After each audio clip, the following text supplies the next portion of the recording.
countdown is on to their meeting in the ring. Wow. But the story of their journey there was anything but complete. Yeah. As the two best fighters in the world risk everything for history.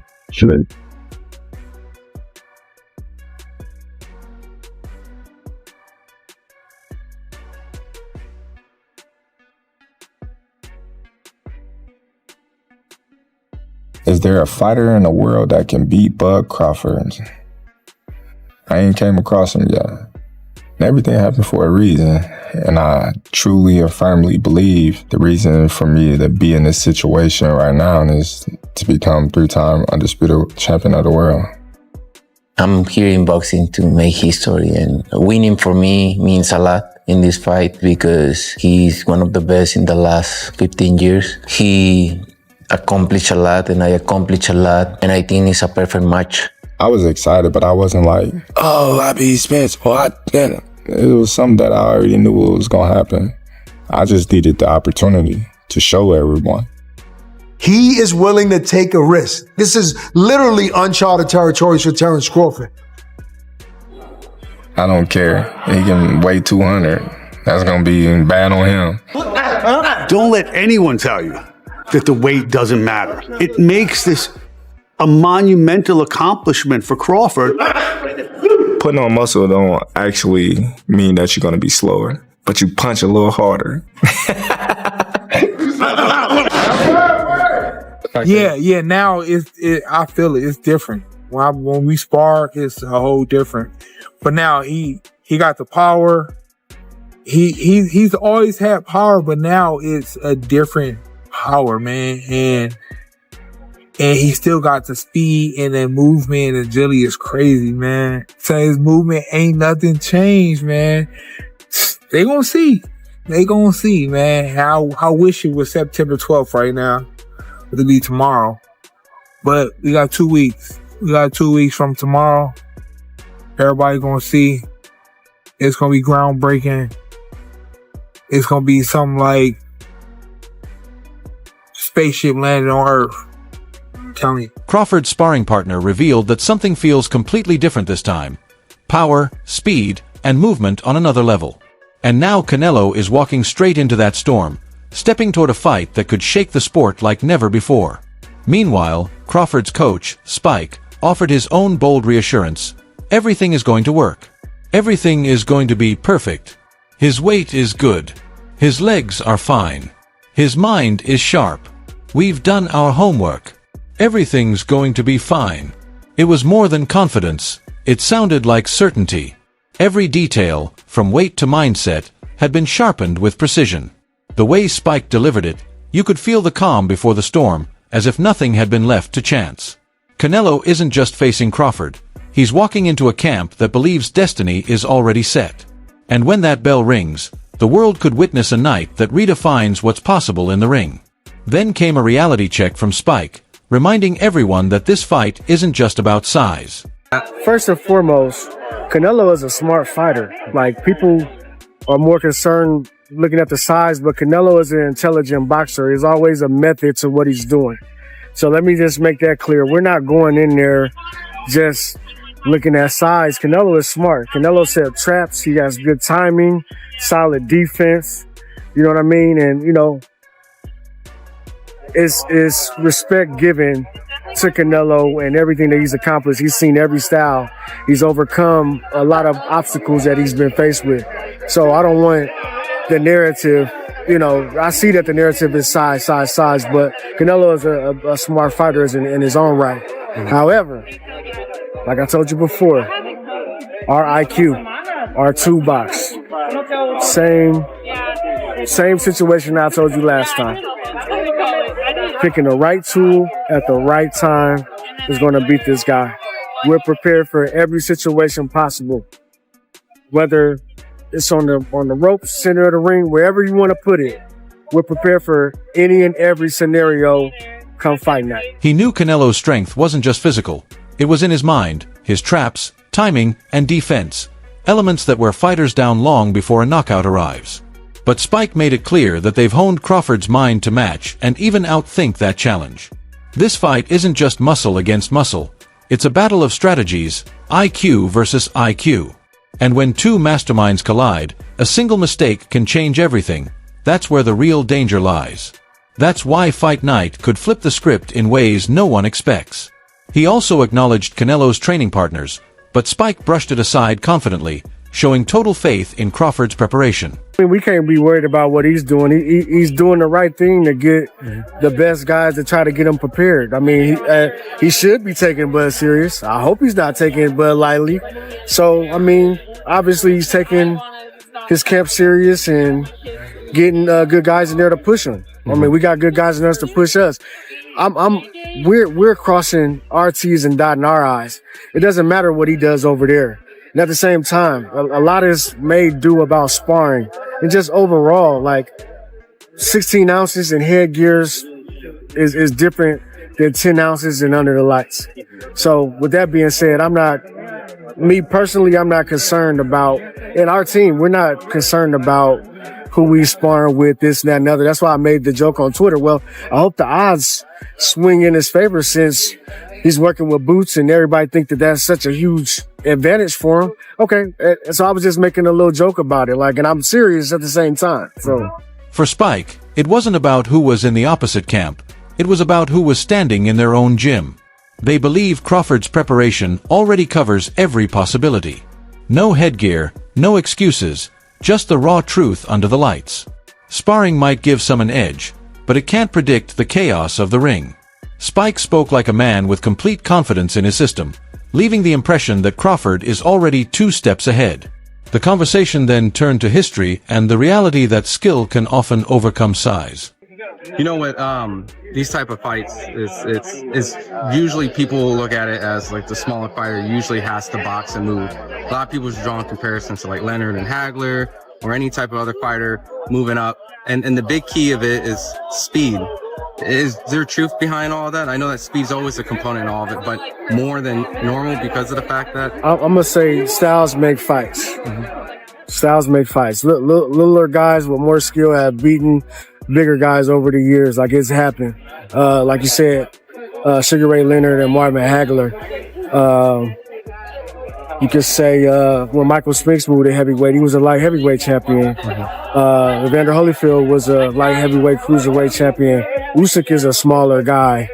It's not a natural, I mean, he's grown into the weight now, but he's beating bigger guys with his boxing skill. I mean, it goes on and on. Skills pay the bills at the end of the day. It's just about being prepared, having a good game plan, and having the right dog in the race. You know what I mean? And that's what matters. To Usyk, the story has always been the same. Smaller, smarter fighters rising to shock giants. Spike reminded everyone that boxing isn't math. It's art, timing, and heart.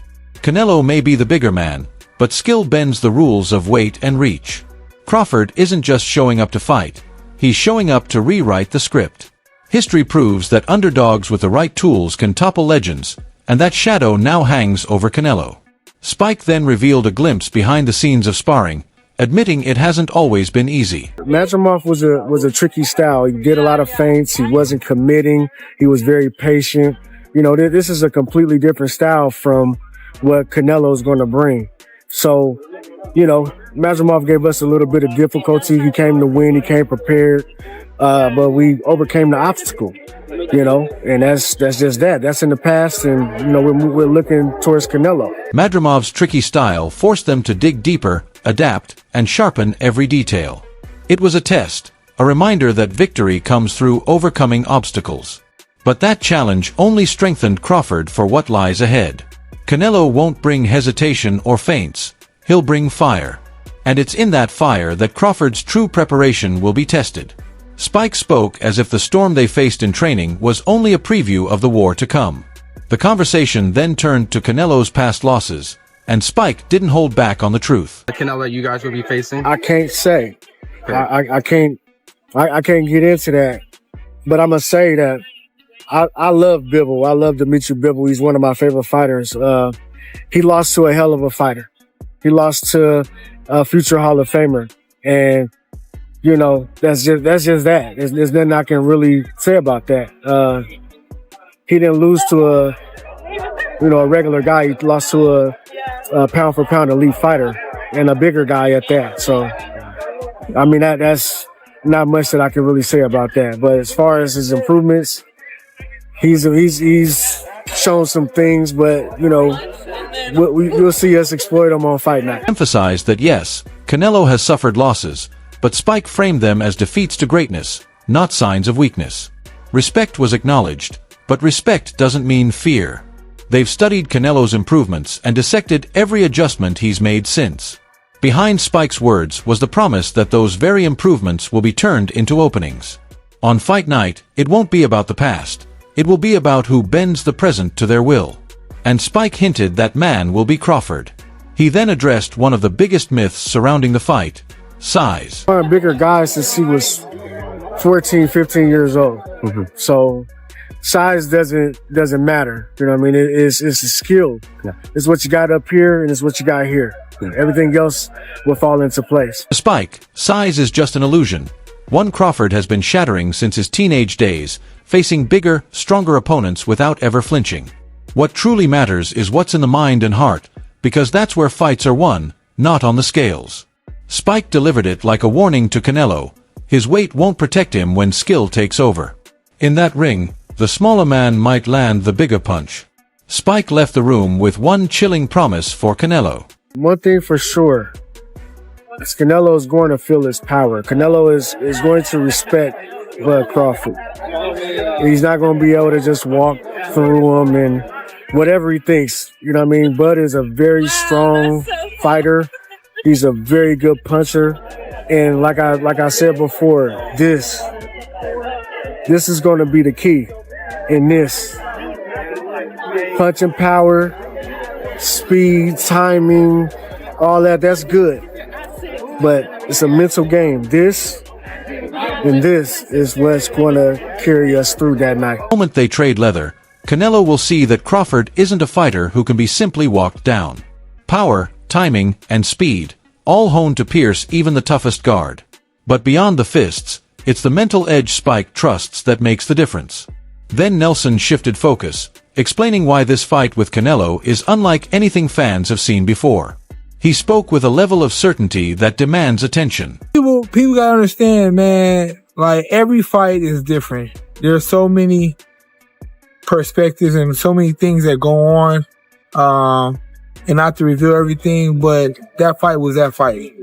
This fight for Canelo, man, like, it's not Fight Night yet, but him moving up, people are going to be surprised. Dude is not like, it's not like he's a small guy and he just put on a whole bunch of weight. Like, but he's a bigger friend. He always been bigger. He always had to cut down. He always had to cut down to them weights. So now he gets the difference from this fight is he won't have to cut down.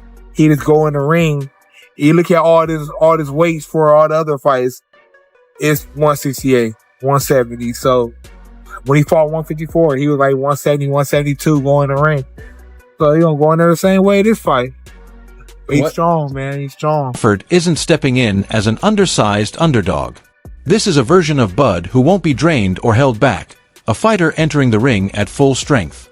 Nelson's words painted him as built for this weight, built for this moment. If Canelo thinks size will be his advantage, he could be in for a rude awakening. The suspense builds with every word because we won't know the truth until the first punch lands. And when it does, the world will see just how real this fight is. Later, Nelson pulled back the curtain even further, sharing stories that reveal a side of Crawford most people rarely see. It wasn't hype, it was history in the making. Bud been sparring since I've been boxing. But even before I sparred, Bud always sparred bigger guys. You know, he's Lester Martinez, the other heavyweights and light heavyweights and middleweights, where he can get, man. He always hold himself down. He always hold his ground, man. And people just don't know until they get in the ring. And they always say, just like Errol said, man, Bud power is real. It's real, man. And it's like, people say what he can and shouldn't and couldn't and haven't been. Like, that's what makes people great. Anybody that's ever been great, they always did something that people didn't expect. Correct. And that's going to be Bud. He's going to do something that nobody is expecting. a lot of people is expecting are real supporters, but a lot of people who's a doubter are gonna be like, dang, or they're gonna come up with excuses like always. From his earliest days in the gym, Bud challenged himself against giants, standing toe-to-toe with men far bigger and stronger. That's where his steel was forged, and the confidence we see today was born. Nelson's reminder carried weight. True greatness comes from defying the odds. Doubt has always followed Crawford, but so have the moments that silenced it. This time, Nelson hinted, the silence could shake the sport. Then Andre Ward stepped in, drawing from his own experience moving up weight classes, revealing insights about Crawford that completely flipped the narrative. Initial conversation was warranted. He's really moving up 3 weight classes since his last fight at 147 with Errol Spence roughly about 2 years ago. So it's really a 3 weight class jump. I think what people have to understand, and I had to understand this when I moved up to face Sergey Kovalev, I went and I consulted with Mackie Shieldstone. And I kept using the phrase, I'm moving up in weight. I'm moving up in weight. I got to get my body ready to move up in weight. He said, have you seen the scale lately? Have you looked at your body scan lately? And I think at that time I was like maybe 185, 188. He said, you're not moving up in weight. You're just cutting less. And that was like, man, that was transformative for me because I looked and I was like, man, you're right. So technically I'm moving up weight classes, or a weight class in my case, but I'm really not moving up in weight. I'm just not having to boil myself down. So I think the initial concern was understandable. He's really moving up about 3 weight classes since his last fight at 147 with Errol Spence roughly 2 years ago. But people need to understand something I learned when I moved up to face Sergey Kovalev. I consulted with Mackie Shields, and I kept saying, I'm moving up in weight, I need to get my body ready. He asked me, have you checked your scale lately? Your body scan. At that time, I was around 185 to 188 pounds. He told me, you're not really moving up in weight, you're just cutting less. That was transformative for me. I realized he was right. Technically, I was moving up a weight class, but I wasn't adding weight. I was just not having to dehydrate myself down as much. Stronger, and I think he's going to have better endurance. Not being able to boil himself down like that. And even though it is a huge jump, I think we lose sight of the fact of how much he had to boil down and how gaunt he looked at 140. And even quickly at 147, it got to the point where you start to cut into muscle mass. If you know anything about weight loss, at a certain point, that affects you in a boxing ring. Boxing, maybe wrestling, and MMA are the only sports where you have to tear yourself down for two months or 3 months, not just the training, but the weight loss. And then you have less than or right around 24 hours to put it back on. And then you need to go be great the next night. Everybody else gets to play or compete at their walking around weight or their playing weight. So I think that's going to favor Terence Crawford is not having to boil down 25 or 20. It's probably going to be about 10 to 12. So it wasn't about bulking up or chasing pounds. It was about finally being free from the grueling cut. Ward emphasized that Crawford isn't carrying a burden. He's shedding one. This isn't a man stepping into unfamiliar territory. It's a man entering his natural zone. That kind of difference changes everything once the bell rings, because when your body feels whole, your mind fights without hesitation. That's the version of Crawford Canelo we'll face. Ward didn't stop there.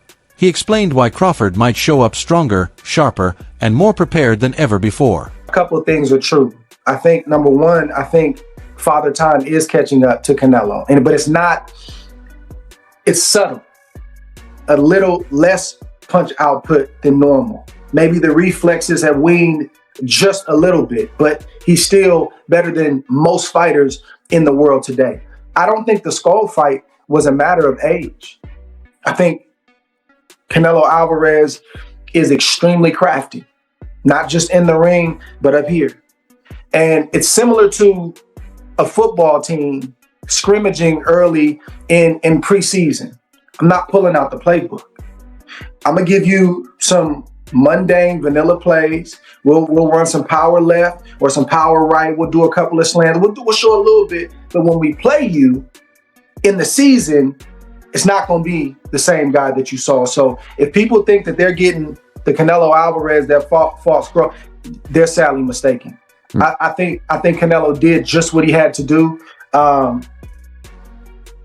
But when you face a real threat and you're a great fighter, you elevate mentally, psychologically, physically, because you have to. Canelo Alvarez is going to be different come September 13th. The relentless grind of cutting weight is gone.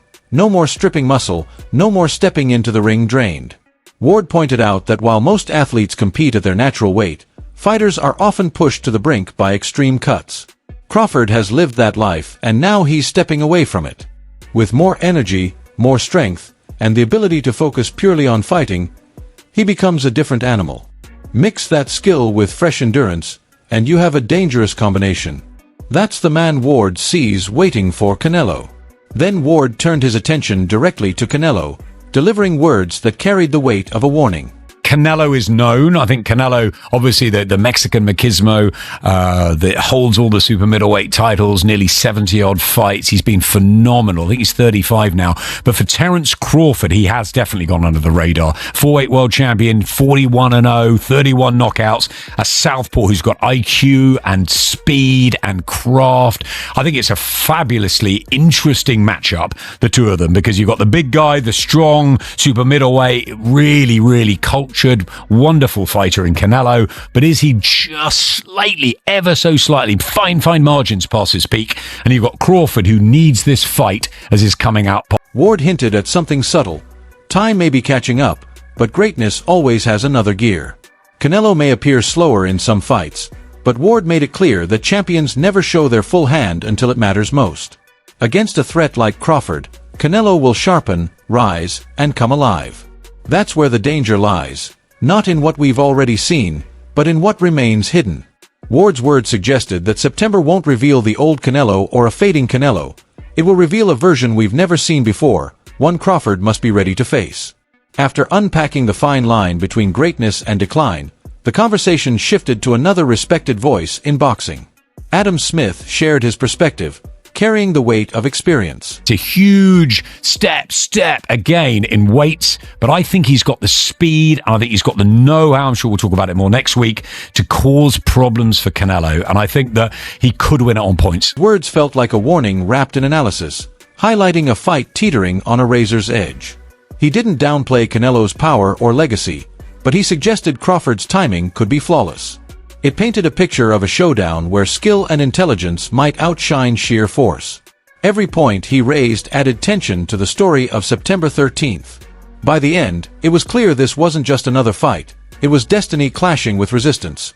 One man defending his empire, the other trying to carve his name into history. As the conversation deepened, Adam Smith didn't shy away from the toughest question. Could Crawford actually pull it off? On paper, Canelo should win. Canelo's bigger and stronger. And if Canelo lands good punches, I think Canelo could hurt Crawford. Crawford's, first time in that division and jumping two divisions where he only had one fight at 154 and didn't look his best either. So there's a lot of questions, about that. And that's why a lot of people think Canelo is going to knock out Crawford. But the answer wasn't delivered lightly. It wasn't hype. It was measured belief. He compared Crawford's speed, IQ, and adaptability against the mountain of experience that is Canelo, and in doing so, left the door wide open for an upset. It's the kind of prediction that makes fans lean forward, hearts racing, wondering if history is about to bend. By the time he finished, it felt less like speculation and more like a spark igniting the possibility of a seismic shock. When it came to analyzing the fight on paper, Robert Garcia didn't sugarcoat the challenge Crawford faces. He laid out the danger in blunt, unflinching terms. One of the only ones that I do give Crawford a chance. Yeah. I think Crawford could pull it off. Crawford is very talented. He's very fast. He's very smart in the ring. So I think a perfect fight, Crawford could pull off a decision. Mm-hmm. Okay. I think he could win a decision. I don't pick him. I wouldn't put my money on him winning because it's a very dangerous, risky fight, especially with Canelo being so strong. But the weight, the size, and the power all tilt in Canelo's favor. Garcia's words reminded everyone just how high the mountain really is. Crawford moving up multiple divisions only adds to the tension. It's the kind of uncertainty that fuels doubt, but also sparks curiosity, because in boxing, the what if is often what lights the fire. In this case, The doubt makes the stage for September feel even bigger. Yet Garcia didn't stop there.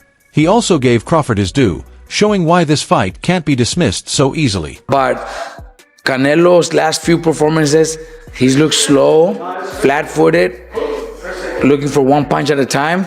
And if that's the Canelo that fights Crawford, Crawford could win a decision. Crawford could outbox him, could outsmart him, could land 3-4 punch combinations and move and win a decision. So do I give Crawford a chance? 100% think Crawford could pull it off. Would I put my money on it? Probably not, but I do give him a chance. It was pure, measured respect. Crawford's speed, ring IQ, and adaptability, traits you simply can't ignore. Garcia painted a scenario where precision could tip the scales, where one flawless performance might rewrite history. His words balanced cautious hope with clear acknowledgement of risk. Yet they also breathed life into the idea that Crawford's skill could be enough, that maybe, just maybe, an upset is possible. Then Garcia highlighted the factor that could truly open the door for Crawford, Canelo's recent form. Comfortable at 168, that he's been fighting there. He went and collected all the belts at that weight class. Crawford, of course, Crawford has a chance. He has a big chance, being one of the pound-for-pound fighters of the world. But it's just the advantage of being there first. You know what to expect in that weight class. Crawford's coming off a 154 fight that he fought last year. So I really don't consider him even a 154. He's been fighting at 147 for a while. He had that one fight at 154, and then he stopped fighting for a year again. So, of course, he's probably been training, again, high-class fighter. But to be comfortable at 168, you're going to have to do some fights in there. And going in there fighting the undisputed champion. He pointed out the subtle signs, the small cracks only a trained eye can spot, slower feet, single-shot hunting, moments when the fire seems dimmer. If that version of Canelo shows up, the fight could swing in Crawford's favor. It's not about sheer strength, it's about sharpness, timing, and staying one step ahead. Garcia framed the matchup like a chess game, where speed and strategy could checkmate brute power, and that possibility is what makes this fight so electric. At the same time, Sebastian Fondora emphasized that Canelo has already proven his dominance at 168, collecting every belt and cementing himself as the man to beat. Crawford, meanwhile, is entering uncharted territory, and the jump in weight raises more questions than answers. Good for Canelo's camp to have a fighter like Ennis. Because, he likes to switch right-handed, southpaw. I think Canelo probably didn't need that. But, the fact that Ennis went might cause a little bit of drama. I think he did for a dramatic effect. But, great fighter at 147. But 154 is a different division. They have me in there, so we'll see what he can do. Sebastian noted that being comfortable at 168 isn't just about moving up in weight. It requires experience, timing, and understanding how your body handles naturally bigger opponents. Crawford may be an elite pound-for-pound fighter, but taking on the undisputed champion in his first true test at super middleweight is a completely different challenge. The edge goes to the fighter already familiar with the battleground. Fondora also highlighted the importance of training camps and sparring decisions made in preparation for the fight.